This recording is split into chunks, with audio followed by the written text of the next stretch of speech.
Hello everyone, welcome back to my YouTube channel study hub. आज के इस lecture में हम स्टार्ट करेंगे प्रोडक्टिविटी ऑफ एन इकोसिस्टम।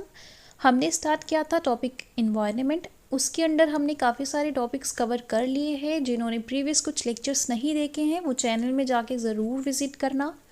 हमारे सारे लेक्चर्स हैंड रिटन मटेरियल से कवर हैं। अगर आपको हमारी वीडियोस लेक्चर्स अच्छे लगते हैं तो लाइक, सब्सक्राइब एंड शेयर ज़रूर करना। सो चलिए स्टार्ट करते हैं प्रोडक्टिविटी ऑफ एन इकोसिस्टम के साथ। प्रोडक्टिविटी ऑफ एन इकोसिस्टम क्या है? Rate of biomass production by biotic components. Biotic components जो हैं वो जितना भी बायोमास प्रोडक्शन करते हैं उसी को हम बोलेंगे प्रोडक्टिविटी ऑफ एन इकोसिस्टम। जितनी भी एनर्जी बायोटिक कंपोनेंट्स एक्यूमुलेट कर रहे हैं अपने अंदर उसी को हम बोलेंगे productivity of an ecosystem. Energy accumulated in the plants by photosynthesis, उसको हम बोलेंगे प्रोडक्टिविटी ऑफ एन इकोसिस्टम। जितने भी बायोटिक कंपोनेंट्स हैं वो जितनी भी एनर्जी अपने अंदर एक्यूमुलेट कर रहे हैं बाय एनी मीन्स, जो भी उनका न्यूट्रिशन लेवल है, उसी को हम क्या बोलेंगे? Productivity of an ecosystem. Whether वो प्लांट है वो क्या करेगा? फोटोसिंथेसिस परफॉर्म करके एनर्जी एक्यूमुलेट करेगा, वो भी क्या हो गया? Productivity of an ecosystem. कोई भी कंज्यूमर प्लांट को खा रहा है तो वो भी एनर्जी एक्यूमुलेट कर रहा है, उसकी भी प्रोडक्टिविटी ऑफ एन इकोसिस्टम होगी, है ना। तो बायोमास क्या है? Biomass is the body mass of organic compound. Unit की बात करें, प्रोडक्टिविटी की यूनिट जो है वो वेट में देखें तो gram per metre square per year है। एनर्जी में देखें तो kilo calories per metre square per year. ठीक है, ये कुछ यूनिट रहते हैं। एज इट इज़ क्वेश्चन पूछे जाते हैं, यूनिट डायरेक्टली आपको क्वेश्चन में पूछा जाएगा, सो इसको अच्छे से याद रखना। उसके बाद चलते हैं टाइप्स ऑफ प्रोडक्टिविटी। प्रोडक्टिविटी एक प्राइमरी होती है और सेकेंडरी होती है। प्राइमरी फर्दर डिवाइड है ग्रॉस एंड नेट में। ठीक है, प्रोडक्टिविटी, प्राइमरी प्रोडक्टिविटी देखते हैं सबसे पहले। प्राइमरी प्रोडक्टिविटी क्या है? प्राइमरी प्रोडक्टिविटी एसोसिएटेड है प्रोड्यूसर्स के साथ। ठीक है, प्रोड्यूसर्स कौन से होते हैं हमारे पास? प्रोड्यूसर्स आर प्लांट्स, है ना, जो भी फोटोसिंथेसिस परफॉर्म करके जितनी भी एनर्जी एक्यूमुलेट कर रहे हैं उसको क्या बोलेंगे? Primary productivity. ठीक है, जितनी भी एनर्जी प्लांट में पाई जाती है उसको हम बोलेंगे primary productivity. Creation of organic material from inorganic compounds. Inorganic compounds का यूज़ करके ऑर्गेनिक मटेरियल प्रोड्यूस करता है। फॉर एग्जाम्पल इनऑर्गेनिक कंपाउंड्स कौन से हो गए? कार्बन डाइऑक्साइड हो गए, वाटर, लाइट, ये इनऑर्गेनिक कंपाउंड्स हैं। इनका यूज़ करके ऑर्गेनिक मटेरियल बनाएगा। फॉर एग्जाम्पल ग्लूकोज आ गया हमारे पास, है ना, तो वो क्या हो गया हमारे पास? Primary productivity. सबसे पहले आएगा हमारे पास ग्रॉस प्राइमरी प्रोडक्टिविटी और दूसरा है नेट प्राइमरी प्रोडक्टिविटी। ग्रॉस में क्या आएगा? जितना भी टोटल बायोमास प्रोडक्शन हो रहा है ना, जितना भी टोटल बायोमास प्रोडक्शन हो रहा है ना बाय द प्लांट्स, उसको हम बोलेंगे gross primary productivity. For example एक प्लांट जितना भी फोटोसिंथेसिस परफॉर्म करके ग्लूकोज बना रहा है तो उसको क्या बोलेंगे? Gross primary productivity. ठीक है, नेट प्राइमरी प्रोडक्टिविटी क्या है? Energy available to consumers. जितनी भी एनर्जी कंज्यूमर्स को अवेलेबल है उसको हम बोलेंगे नेट प्राइमरी प्रोडक्टिविटी। देखो, कंज्यूमर फीड करते हैं प्रोड्यूसर्स के ऊपर, है ना, तो कंज्यूमर्स के लिए जितनी भी एनर्जी उन प्लांट्स में अवेलेबल होगी उसको हम बोलेंगे नेट प्राइमरी प्रोडक्टिविटी। ठीक है, नेट कौन सी होगी? अगर हम ग्रॉस को माइनस कर दे, energy utilized by producer in respiration. For example हमारे पास एक प्लांट है, ठीक है ना, फॉर एग्जाम्पल हमारे पास एक प्लांट है, वो फोटोसिंथेसिस परफॉर्म करके बना रहा है, अपना बायोमास प्रोडक्शन कर रहा है ना। और एक जो आदमी है यहाँ पे हमारे पास, एक ह्यूमन बीइंग है, ह्यूमन बीइंग उसको कंज्यूम करेगा, है ना, ह्यूमन बीइंग उसको कंज्यूम करेगा। ह्यूमन बीइंग जब उसको कंज्यूम करेगा तो उसके पास कितना बायोमास प्रोडक्शन है उस टाइम अवेलेबल उस प्लांट के पास, वो होगा हमारे पास नेट प्राइमरी प्रोडक्टिविटी। क्योंकि जितना भी बायोमास वो प्रोडक्शन कर रहा है एक प्लांट, है ना, जितना भी एक प्लांट बायोमास प्रोडक्शन कर रहा है वो खुद भी तो उसको यूज़ करेगा ना, खुद भी यूज़ करेगा फॉर देयर रेस्पिरेशन, ग्रोथ के लिए, रिप्रोडक्शन के लिए, है ना। तो जितनी भी ये चीज़ें परफॉर्म कर रहे हैं खुद के लिए तो वो तो यूटिलाइज हो जाएंगी। जो बची हुई चीज़ें हैं ना तो वो किसके लिए अवेलेबल है? एक ह्यूमन बीइंग के लिए अवेलेबल है ना। जो भी बची हुई बायोमास है वो क्या है हमारे पास? Net primary productivity. ठीक है, नेट प्राइमरी प्रोडक्टिविटी क्या है? ग्रॉस प्राइमरी प्रोडक्टिविटी में से वो एनर्जी माइनस करेंगे जो प्लांट खुद के लिए यूज़ कर रहा है। रेस्पिरेशन मेजर एग्जांपल है, रेस्पिरेशन कर रहा है वो, तो वहाँ पे भी ग्लूकोज यूज़ होगा, है ना। तो वो जो चीज़ें हैं वो हम माइनस कर देंगे, तो हमारे पास क्या रह जाएगा? Net primary productivity. Net primary productivity किसके लिए अवेलेबल होती है? कंज्यूमर के लिए। किसके लिए अवेलेबल होती है? कंज्यूमर्स के लिए, ठीक है। उसके बाद है हमारे पास secondary primary productivity. Secondary primary productivity किसके साथ एसोसिएट करती है? हीटरोट्रॉप्स और कंज्यूमर्स। प्राइमरी किसके साथ थी? प्रोड्यूसर्स के साथ। सेकेंडरी किसके साथ है? हीटरोट्रॉप्स या फिर कंज्यूमर्स के साथ। हीटरोट्रॉप कौन से होते हैं?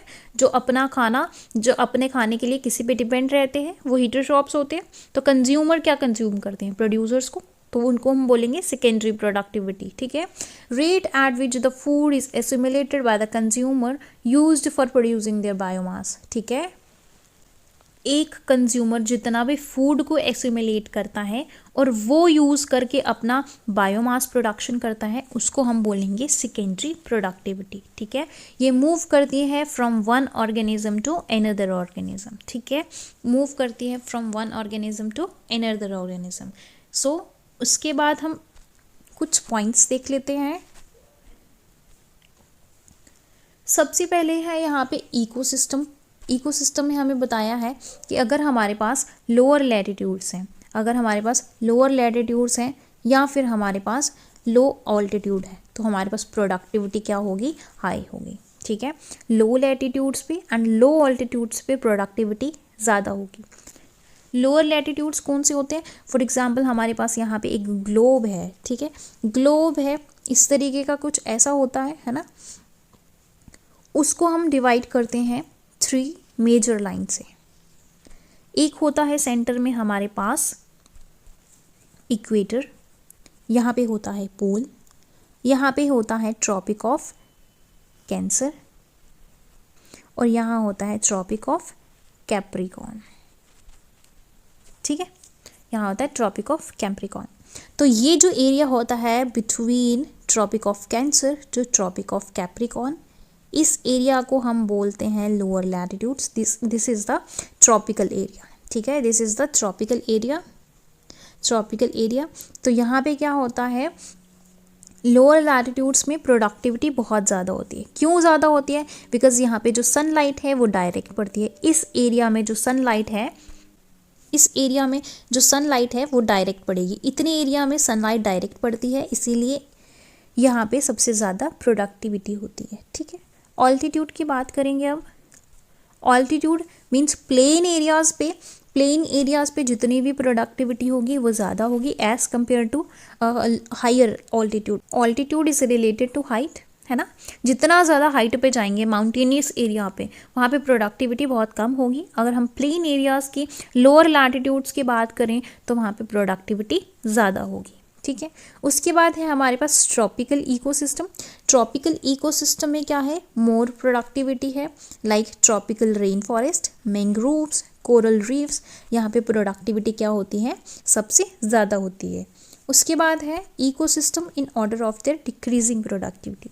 ये क्वेश्चन जो है, ये question as it is question पूछा गया क्वेश्चन है कि इकोसिस्टम में हमारे पास डिक्रीजिंग ऑर्डर में हमने प्रोडक्टिविटी अरेंज करनी है। तो एज इट इज़ क्वेश्चन पूछा गया था और ये कुछ ऑप्शन था, ऑप्शन में ये मार्क करना था। सबसे ज़्यादा होता है मैंग्रोव्स, फिर होता है ग्रासलैंड, फिर लेक्स, फिर ओशियंस।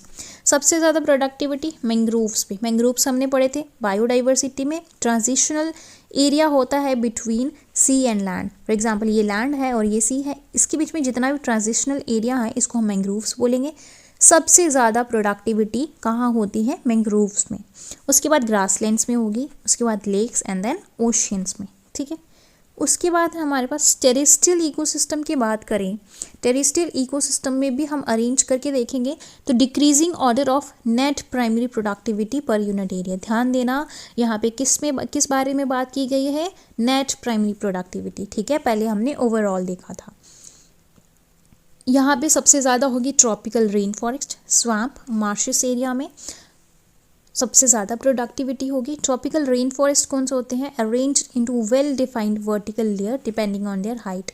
हाइट के हिसाब से उनकी अरेंजमेंट वर्टिकल लेयर में कराई जाती है, उसी को हम ट्रॉपिकल रेन फॉरेस्ट बोलेंगे। उसके बाद आता है हमारे पास टेम्परेट फॉरेस्ट, उससे कम होती है टाइगा फॉरेस्ट की। उसके बाद हमारे पास है सवाना, जिसको हम ट्रॉपिकल ग्रासलैंड भी बोलते हैं। फिर एग्रीकल्चरल लैंड में होती है, उससे कम होती है वुडलैंड शर्बलैंड्स में, उससे कम होती है टेम्परेट ग्रासलैंड्स में।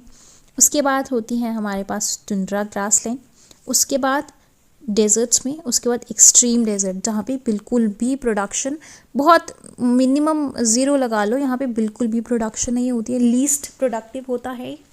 तो ये कुछ सीक्वेंस रहता है हमारे पास नेट प्राइमरी प्रोडक्टिविटी का इन टेरेस्ट्रियल इकोसिस्टम। ये सीक्वेंस याद रखिएगा, एग्जाम में पूछी जा सकती है आपको। उसके बाद हम देखते हैं aquatic ecosystem. Net primary productivity का डिक्रीजिंग ऑर्डर देखेंगे, किसका? नेट प्राइमरी प्रोडक्टिविटी, ठीक है। सबसे पहले एस्टेरीज का होता है, उससे कम होता है लेक्स स्ट्रीम्स का, फिर होता है ओशनिक शेल्फ का, उसके बाद ओपन ओशन का। देखो यहाँ पे फॉर एग्ज़ाम्पल, मैं आपको एग्जाम्पल से समझाती हूँ। फॉर एग्ज़ाम्पल यहाँ पे स्ट्रीम है या रिवर है, तो ये स्ट्रीम जाके ख़त्म हो रही है ओपन ओशन में, ठीक है। अगर हम एक्वेटिक इकोसिस्टम की नेट प्राइमरी प्रोडक्टिविटी देखेंगे, नेट प्राइमरी प्रोडक्टिविटी देखें, सबसे ज़्यादा प्रोडक्टिव एरिया कहाँ होगा? एस्टेरीज में। एस्टेरीज कहाँ पे होती हैं? जहाँ पे ओपन ओशन जो है, जहाँ पे लेक्स जो है ओपन ओशन में जाके मिल जाती है, तो उस एरिया को, जो ट्रांजिशनल एरिया को एस्चुरी बोलते हैं, सबसे ज़्यादा प्रोडक्टिव ये होती हैं। उसके बाद बात करूँ तो लेक्स एंड स्ट्रीम्स, ये दूसरा नंबर आ गया हमारे पास लेक्स एंड स्ट्रीम का, पहला ये। उसके बाद है कॉन्टिनेंटल शेल्फ, जहाँ पे ये रिवर ओशन के साथ मिक्स हो जाती है, तो ये कॉन्टिनेंटल शेल्फ होगी third, and open ocean fourth number पे, ठीक है। ये कुछ सीक्वेंस रहता है नेट प्राइमरी प्रोडक्टिविटी का। उसके बाद हम देखिए total biomass production in decreasing order. Terrestrial पढ़ा, उसके बाद हमने एक्वेटिक पढ़ा, अब हम टोटल देखेंगे। इसमें सबसे ज़्यादा प्रोडक्टिव होते हैं ओशियंस, उसके बाद होते हैं tropical rain forest, temperate forest, उसके कम टाइगा फॉरेस्ट, उससे कम ट्रॉपिकल ग्रासलैंड्स, उससे कम टेम्परेट ग्रासलैंड। ये टोटल बायोमास प्रोडक्शन था। सो आज का लेक्चर हम यहीं तक रखते हैं। नेक्स्ट लेक्चर में हम डिस्कस करेंगे इकोलॉजिकल सक्सेशन। आई होप कि आज का लेक्चर आपको अच्छे से समझ आ गया होगा। अगर कोई भी डाउट क्वेरी होगी हमें कमेंट सेक्शन में पूछ लीजिएगा। सो मिलते हैं नेक्स्ट लेक्चर में। Till then bye bye, take care.